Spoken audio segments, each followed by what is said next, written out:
Hi, I'm Luke Zipp from Crocker Farm Auction, and I'm here with a very important example of Boston area stoneware, which we'll be selling in our summer 2021 stoneware and redware auction. So as you can see, it's a beautiful ovoid form with vertical loop handles. It has that high collar, classic iron oxide dip at the top. It's impressed on the back, Boston, and it's the small type of the maker stamp of the shop of Frederick Carpenter in actually nearby Charlestown, Massachusetts during this period.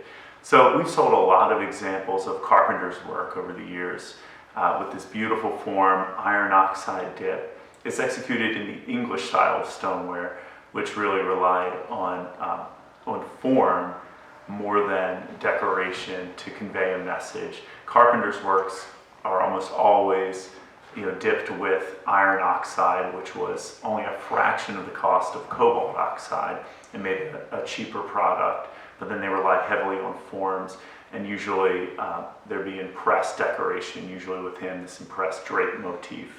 What makes this piece extremely significant is that in addition to the form, the iron oxide, it also has a presentation inscription at the top and then a heavy incised decoration. Honestly, on Carpenter's work, I've never seen incised decoration.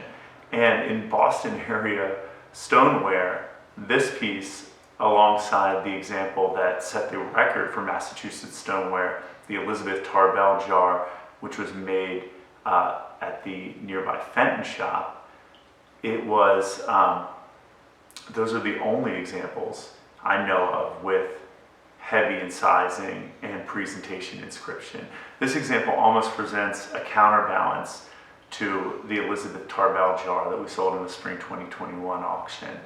That example is made in the Germanic style with heavy incising, cobalt oxide decoration, which is really typified of what was made in Manhattan beginning in the late 18th century and then kind of spread out in the New England region from there.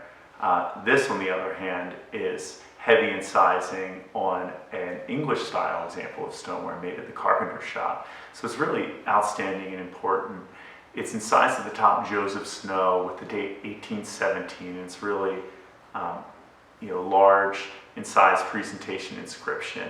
And then below that is a bird on a tree decoration. It really fills such a large portion of this ovoid jar. It's a very well executed bird, very detailed tree that it's standing on. We have, you have incised detail for its feathering, dots for feathering on its breast, feathers coming off the crest of its head, and then details on the tree as well.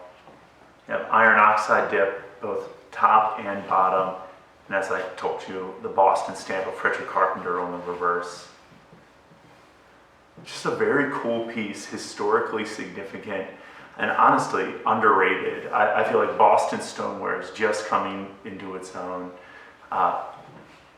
Lorraine German has done an outstanding job of documenting and lecturing and writing an article for Ceramics in America on the Boston area stoneware manufacturers. They're very significant, and we're just thrilled to offer this very important piece in our summer 2021 stoneware and redware auction.